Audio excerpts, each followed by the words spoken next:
I, 33F, met my ex-husband, Dan, 40F, almost 15 years ago at a restaurant when I was celebrating my 18th birthday. He was really nice, charming, and mature. He made me feel loved and special. For some context, I grew up in a dysfunctional family. My mom and dad used to always fight. My dad would sometimes go out and not come back for months. He died when my sister Abby, 25F, was born. My mom was way too fond of Abby since her birth rather than me. Abby was basically babied by my mother.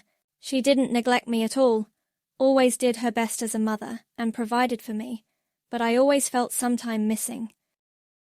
After Dan came to my life, I didn't feel like there was something missing from me. He supported me, he was caring. He would always buy me gifts and take me out in long drives. I felt complete when I was with him. We got married after dating for 4 years. I wanted to start a family right away, but Dan encouraged me to do my master's and helped me build my career. He wanted us to be in a stable position financially before we start thinking about having kids. Seriously, he was the best guy I could ever ask for.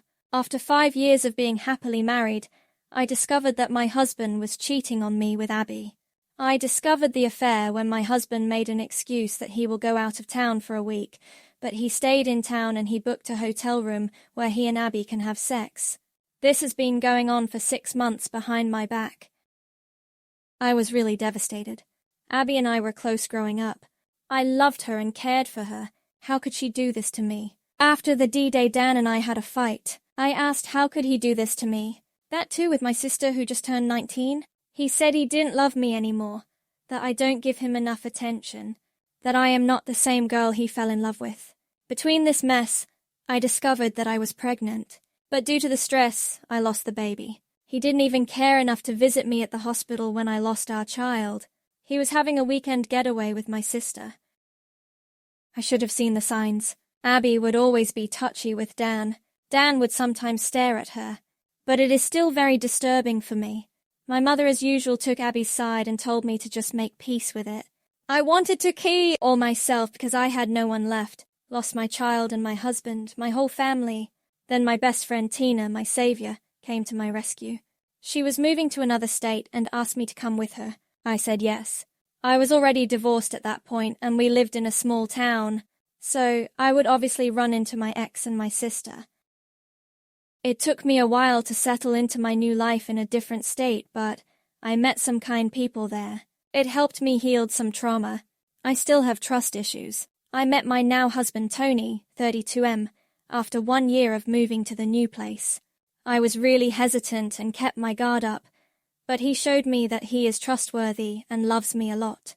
I was so happy with him that I almost forgot about the life I had back in my hometown. His parents were really welcoming and generous people.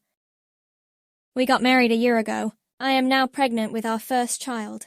Yesterday I got an email from my ex Dan. It just brought back all the bad memories.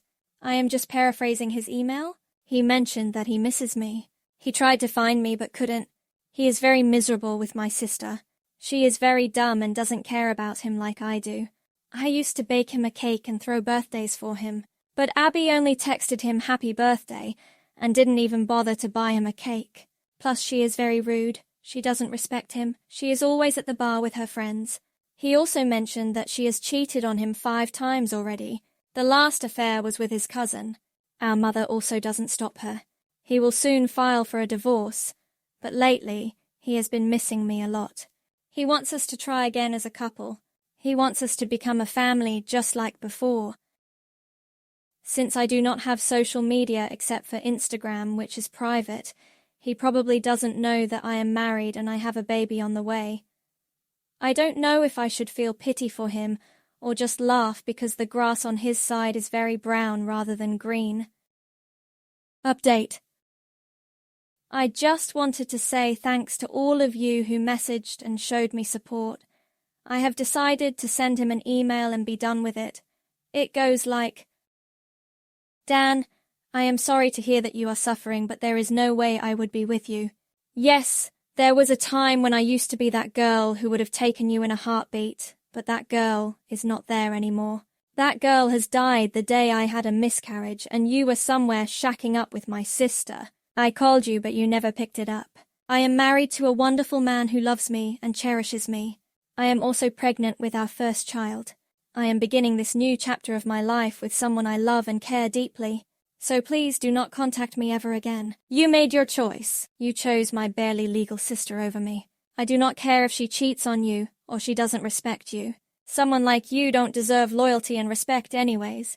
I have left my old life in my old town. It will be best for you to move on and have some self-reflect on yourself. You are just a deeply insecure man who is getting old and thought having a young woman would be good by your side. Goodbye. Upidat 3rd March. A lot of you have been asking me what he replied.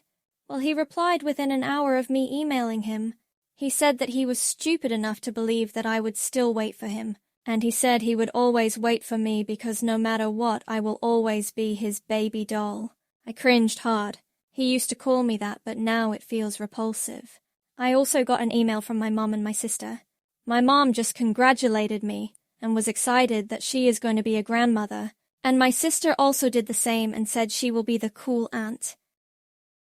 I cannot believe these people. They forgot how they treated me when I needed them, and moreover betrayed me. I cried for a long time because I have been reading your comments, and it seems like me and my sister was groomed by that man. I feel so stupid. I know I shouldn't be mad at my sister, but she was old enough to know it's bad to have an affair with a married man. That too, someone who is your sister's husband. I blocked all of them. I am 5 months pregnant already. I don't need more stress. God bless my husband. He comforted me when I cried. Later took me out for ice cream. I hope I can move past this. Update. I am cooled down now. I think I can make a more elaborate update. Thanks to everyone who has shown me support. I needed it. The email from him, my ex, just struck me like a train. I had flashbacks of everything he has done to me. I think you guys deserve a detailed update. After I sent him the reply mail, he emailed me within an hour, with the thing I said in my update 2-part. Few hours later I get 2 other email from my mom and sister. They sent me in my old email address that I hardly use now. I don't know how they knew about my pregnancy. I tried to keep a low profile. I still haven't posted my baby bump pics on social media or made any announcements. I only have Instagram to follow my friends. But it just scared me. I broke down crying on the spot. Luckily, my husband, Tony, was around. He held me and put me on the couch. He knows everything about me. I never hid anything from him. I was a little bit scared that my mom and sister would find me. He reassured me that I am hundreds of miles away from them. I mean, we are on the opposite part of our country. He took me out for ice cream to comfort me. It took 2 ice cream cones to finally calm me down, lol. I told him about my concerns, and that my mom and sister might demand to see my baby. It's a girl. He told he would talk to his uncle, who is a police officer, to be in lookout for them. Even if they come here and force themselves on you, he would fight for it. He is going to consult his lawyer friend about this matter, and told me not to worry about my ex. He cannot harm me anymore. My husband even made a joke that he would move countries if he have to. Lastly, someone in my post commented that I should alert the daycare about my mum and sister in case they try to steal my baby. Well, we aren't planning to put her in daycare. Even though I am currently working, I decided I would quit my job and look after my baby and focus on healing from giving birth. I do have a good amount of saving in my personal bank, and this is my own decision. I will go back to work when our little princess is a little bit older. My in-laws are amazing. My Emil and Phil lives nearby. They are both good people and offered to help with my child. Also, don't worry. Apart from my in-laws, I have a good support system too. Tina and her wife Jenny basically adopted me LOL. They are really good people and always helped me. I don't know what will happen in future, but at least I am surrounded by some good people that I never had growing up. Now I will take your leave and enjoy my husband pampering me. If something big happens, I will keep you guys updated. And my ex, sister and mother are all blocked.